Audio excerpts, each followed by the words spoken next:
So you want to be a support main in Paladins. Now, supports in Paladins are diverse in playstyles. So, for example, you can be a healer-only support by playing Ying. You can be able to heal through walls if you play Genos or Corvus. You can be able to heal the entire team at the same time if you're playing Grover and your team is grouped up. You can be OP and have so much utility by playing Io. You can scare flankers away and be a threat and heal for way too much if you're good and requires so much skill, that's Maldamba. You can be a damage dealer on both Grok and Pip instead of being a main support. So in double supports you can run this. Grok actually counters some champions, specifically Io. If she's on the enemy team, you play Grok as a damage, it's viable. Right now he's kind of on the weaker side though, so some people might say no, don't do that. And you've got champions that both heal and do damage while also having a stun. So basically supports are heal, do some crowd control, stuns, slows, cripples, and also coordinate your team, which we're going to be talking about in a bit. Well, in casual, there are no throw talents. It doesn't matter. It's casual. It's like, basically, it's training mode, really. Well, in ranked, however, you can't just willy-nilly play whatever you want if you're a team player. So, for example, people will say, this is a throw talent because it can be countered easily. This is a throw talent because it can be countered easily.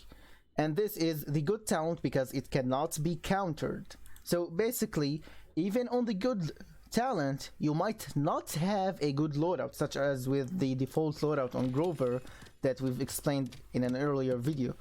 So go check that out if you haven't already. Now, so if you want to be a support player, you better have a loadout. So what else do you need? Basically, positioning. Now, a bad support player will be standing right here and healing only the point tank, which is wrong. Why? Well, simple. An enemy sniper can snipe you from this spot. Even if you were somewhere around here, they can jump around and try to headshot you, and that works actually. So you don't want to stand behind the point tank no matter what and on every single map. There's not a single map that standing behind the point tank works. Usually, you want to be standing near a flank lane, such as, like, for example, here. Why here, specifically? Well, simple. This is the spot that a sniper on your team will be, and you can heal them. Here's your point tank, you can heal them. Anyone on the left, you can heal them. You have total map control from this spot. So this is a good spot to be a support. Now, other than that, let's go ahead and not win the round. We're not really inserted. This is just a bot match, by the way. So let me show you why I picked this map, even though it's the worst map in the game. So this is the most left lane, except there's actually more left. So one lane, this is one lane because you can go over there, and this is another lane, and then there's mid, and then the same things on the other side of the map. This is a 7-lane map. So basically, it's not your fault if the entire team is over here and the point tank is here, while one player, maybe the off tank, is all the way over there. You don't switch lanes as a support to heal someone no matter what. That's always bad. Instead, retreat. Tell them to just retreat so that they get in your range. Now, you might want to say that if I save them, I'll get more value. If you know that you can save them, then you can go for it. However, remember, you just left whomever's on the left without a support. So you've got to be careful with that. Now, people can actually use self-sustain to keep themselves alive. So basically, if the people on the left are full on health, you might consider that it's better off for you to actually jump lanes, but it's always a bad idea. Try to avoid changing lanes no matter what. Now, I've used this map and it's 7 lanes. because most of the time you're standing here and there are feeders on your team going the opposite lane. Now if everyone's there, then you're the feeder. You don't stand alone, because a flanker is just gonna come through here and get some easy kills on you. Now that's the main issue that support players face. The others have bad positioning. Not only you, but others. Well, maybe not you if you're a good support player. So keep that in mind when you're playing the game. Positioning is key. Let me go ahead and show you this situation right now. For the moment, Ash is busy trying to kill me and overextending, while forgetting that Luna, if you look up right here, Luna's actually pushing the payload. This is known as a stealth push. Stealth push, you as a support are responsible for giving your team awareness to stop it from happening.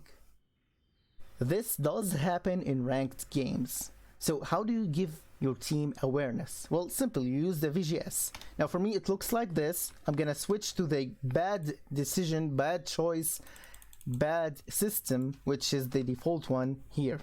You don't want to use this. It requires 4 buttons just to say enemies behind us, or enemies on the right, or whatever you want to say. This is kind of bad. Please, if you're still new to the game, switch it. Go to gameplay, VGS input, and keep clicking right.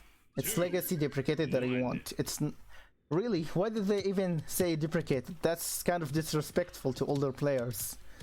And this system is better. Only 3 buttons to say the relevant and important lines. Okay, we're not here to discuss the VGS system, we're here to discuss awareness. So, if Ash had a support right now, they have lines of sight. Look at this. I can see the right flank, I can see the point, and I can hear the left flank. It's my job to tell my team, come save me. I'm about to get flanked. Like this. Of course, in ranked, if you're not a shy person, you can just hold control and talk. Tell your team, oh, Zin or Andrew or whomever it is on the left. And people are gonna call you tryhard or something like that. That's just kind of normal. Just go with it. You're winning, and that's kind of the point in ranked, winning. It's fun too, by the way. So, you, since you're always at the back line mostly, and on a side lane on most maps anyway, you have so much lines of sight and awareness that you should share with your team. Why is that? Well, imagine I'm an off tank or a flanker. I'm all the way over here, okay? And I killed someone maybe, or have not still killed someone, and then someone tells me enemies behind us. If I'm not already engaging someone, I might look back and notice that, hey, the enemy off tank is on me. I better watch out, right? And yes, that's how you save lives on supports. Not only do you heal, well, whatever. Not only do you heal, but you also give them awareness. There's one thing that you should consider before maining any champion, whether or not there are support, doesn't matter, which is that some champions in this game will require you to grind up to level 8 to get the best talent they have. But beware, level 8 doesn't always mean the best. For example, on Furia, the level 0 talent is the best one. This is a meme, and this will only work in low elo when you have 2 tanks stacking on the point, or if you're a meme lord of some sort and are stacking 5 people and have a mic in casual and screaming, hey you Androxus, beam is coming to you. You have to have a mic because this does not have an indicator, and even if it's slowed, actually the fact that it's slowed is bad. You cannot aim this reliably because it's slowed, and because your teammates are always gonna be dodging. No one stands in place. So keep that in mind if you ever wanna play this weird thing that got nerfed so hard since 2020 started. So let's go back and look at another champion, for example, Genos. His default talent, Luminary, is his best one. This is only for memes, it doesn't work, it actually at close range does nothing, it only adds a little bit of range. The range isn't good anyway on it, you don't deal that much more damage just because you have less fall off because of this. Plus it's slow, it only gives you like you reload once every 5 minutes. Not 5 minutes, but it takes too long for you to finish firing off all 30 shots in your magazine. And then you've got the Power Cosmium, which is an off support only and still not recommended talent. Actually, why would you even consider running Genos, as a matter of fact, unless you're playing Luminary? This does confirm kills, but still people will buy Resilience and this will become useless. So be careful what you're trying to learn to play, because some of these are just illusions of choice. So just let's look at one of them. Grok. Grok is a damage champion. This right here is an illusion of choice. It simply means I have no talent. I do nothing for half the match. Basically adds a third charge and a third cooldown to your totems, healing totems, and each one like heals for 250 without the talent, or maybe it's 300 with it. And guess what, for the start of each point fight you have 3 totems. However, after that you never even reach 2 because you need to keep deploying them if you want to dream of keeping anyone alive. This is a bad design. It's a bad choice. Now this recently got nerfed. It was really good. It was a counter to all CC in the game. That was insane. Imagine getting ulted and nothing happening. Well, maybe except some damage. That's how great this was when the game was all about CC, which is ground control. This talent allows you to be a support, but you've got to remember 2 things. 1, you're using your ammo to heal your allies. And 2, you're forsaking your damage in order to heal. And 3, you don't heal yourself when using this. And thus, you have to rely on the very same sustain that you would have if you were playing this talent, which is the way to go on Grok, even though Grok right now is not in a good spot. He only counters the top support, Io, which is banned in higher elo all the time, so why would you even consider running Grok? It also counters Ying, yes, and Barak, but really, that's not something that you see every day. And you're better off just playing anything else as a damage. So that's another victim of the illusion of choice. You don't have much choices. Let's look at one final example, and that's going to be Corvus. Let's look at his talents. So this simply means the item Resilience, the item Deft Hands, the item Chronos are free for whomever you're marking, and you only have one marked target. And you heal him for nothing because Cauterize exists. This translates to 12 or 13 depending on whether the game decides to round it down or up every second. That's nothing. It's not gonna save them from anything. Even if they buy Rejuvenate, that's just still nothing. Now, after that, you've got the mandatory damage talent on supports, which is Stunning Visage, which is a super easy to hit stun, but a non-confirmable damage, since if you stunned someone who's not behind you, you won't be doing this because you'll be suiciding into their teammates. And then you've got the viable always, whether or not you're a single support or a double support, this is always viable. Why? Well, it says a negative effect, decrease the percentage of healing you give to your marked targets, but you can have 2 marks out at a time. There's a card that actually negates some of that disadvantage, which is, let's just go here, this one. So Mark of Fate, the same thing that you just got less value out of, which is 15% less, now suddenly got back 6% of the healing. That's just awesome. you basically have no drawback. And look what you give those two marked allies: 15% speed for each and 25% lifesteal that's bugged. Bugged as in, it turns out diminishing returns is not triggering on it. Now this 100% will be fixed. Okay, so don't really rely on it that much, but still the card's great. Actually, as a matter of fact, even if this goes down to 15%, some people will debate that running it is still going to be good, especially that it gives you so much early game advantage. Now let's go ahead and look at what you should be doing if you are 1. Not interested in looking up an online guide, 2. Just bought a champion and you do not want to feel bad about that champion. You don't want to feel like you did nothing on them. So you just want to play.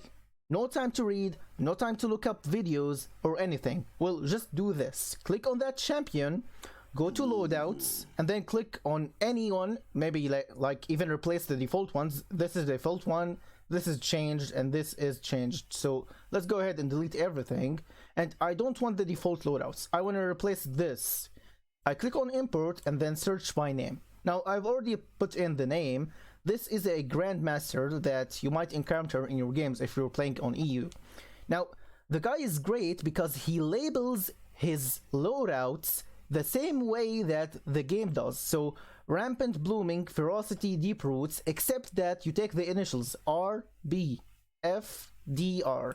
So let's go ahead and import his loadouts and see what else he does on them. So deep roots or rampant blooming, and this is the main thing to go to on Grover. So that is so much information in so little time, and you've got the loadout ready. So import, save, and we've got the bug again as we've gotten it in the previous videos. Just delete and import again. Doesn't take much time. So import, save, done. The next loadout is gonna be ferocity, so we're looking for the first letter, which is F. So RB and F, sniper.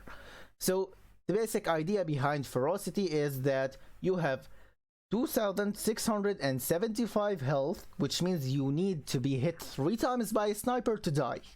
And you've got damage reduction after you heal yourself, which is great. And you've got your escape happening twice, once before you reach 45% health and once after. And you've got some more range on that escape. So basically this loadout specifically allows you to 1v1 a sniper, since you deal at sniping range 1020 damage. That's a lot, and it's really good at countering snipers, especially if they're not running HP cards. So their health is basically like, if I recall correctly, it's 2000.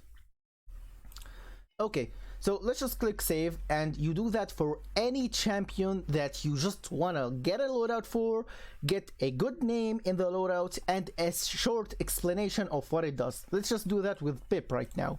So it's not always gonna be 3 loadouts. Let's look at this. Mega Potion or MP, Catalyst or C, and Combat Medic, which is gonna be CM. Let's go ahead and import that. So this is Mega Potion, and this is the main thing he goes for when he's the main healer. Catalyst. Let's go ahead and import that. So we've got, oh, this is Combat Medic. This is Catalyst if he's selfish. This is Catalyst if he's playing with the team. This is Catalyst if he wants to have more potions, which is this card, really. But we're not really gonna discuss the details. So basically, you're better off importing all 5 of them and then playing around each one of them and see which one fits your style. That is most of the work done for you, and you will not find such things in guides. This is a grandmaster that you're getting his loadouts. He explains what he's going for. That's why they're good. Now, listen to this. I have other master friends and grandmaster friends that actually say that his loadouts are a little bit outdated on some of his champions. Now, for example, on Cassie, okay? It doesn't matter. You have the best training wheels ever with explanations on them just by clicking import and typing his name in. So if you don't want to spend time, at least instead of playing default loadouts, get his. And he still plays the game and will update his loadouts. Now, I haven't asked him for permission and putting him in this video, but it's just importing loadouts, so I guess he'll forgive me if he hears about it. So enjoy your games, enjoy Paladins, and good luck.